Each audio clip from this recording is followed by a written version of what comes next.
Alistair Jack never came to me during the passage of this bill and said, I don't need to go to Alistair Jack. Oh yes, Nicola Sturgeon is having another meltdown over her gender bill being blocked by Westminster.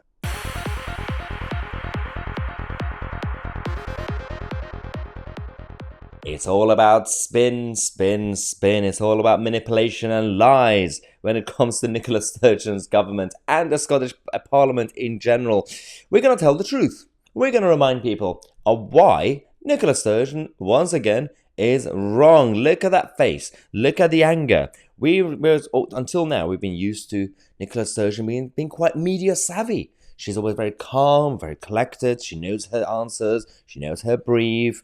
She knows how to lie. She knows how to forget about things because she's got bad memory. But this time, she showed her true face. She's frustrated. She doesn't know what she's talking about. And, of course, she's blaming England for everything. Watch this.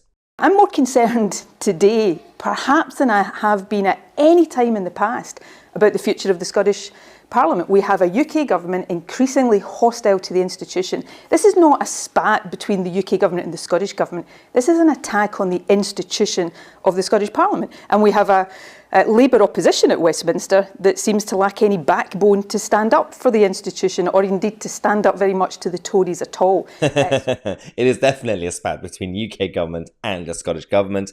And we're going to tell the truth because she's claiming that she didn't know. Why is it? How did the UK government and Westminster using invisible powers to block me? This was in the Scotland Act.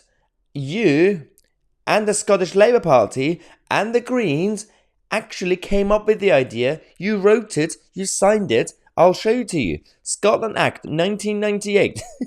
The whole point of the evolution. What happened with the Westminster government using certain powers to block this vote was written in the Scotland Act 1988. Look at this. So, when you look at section 35, you can read it for yourself if you want to pause the video and look at it yourself. 1A, for example, says, if a bill contains provisions which the Secretary of State has reasonable grounds to believe will be incompatible with any international obligations or interests of defense or national security, they could block it. Also, when it comes to if it applies to reserved matters and which the Secretary of State has reasonable grounds to believe would have an adverse effect on the operation of the law that applies to reserved matters, that they could block the bill.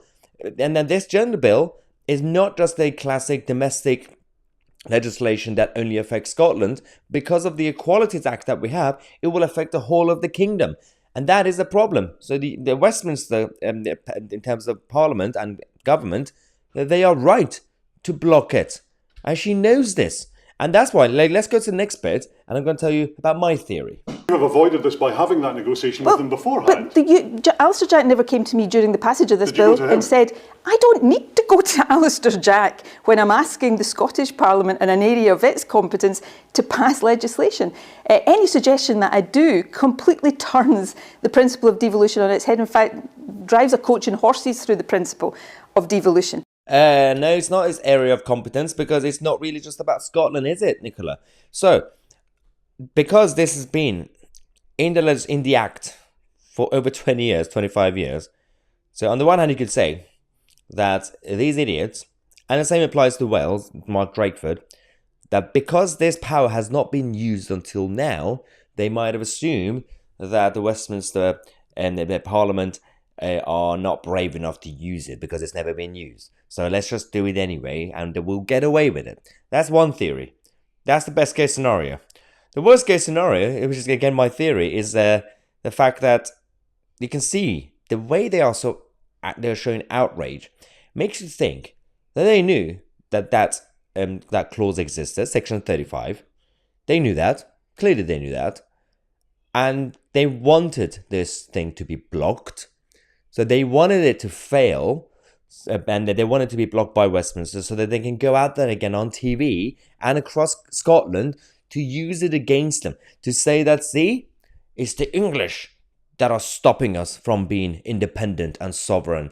So it is a perfect opportunity for the SNP to go out there and say, this is exactly why we need independence, because They are randomly using invisible powers to block our own domestic legislation. This makes sense. And if they haven't actually thought about this, then they're idiots. Because it's a perfect opportunity to use this chance. And you can see the way they're spinning the message, the way Nicola Sturgeon is showing fake outrage, is because this is a good chance for her to go out there and start spreading more lies about devolution. Let me know what you guys think in the comment section. I'm Maya Tousi, and we are the media.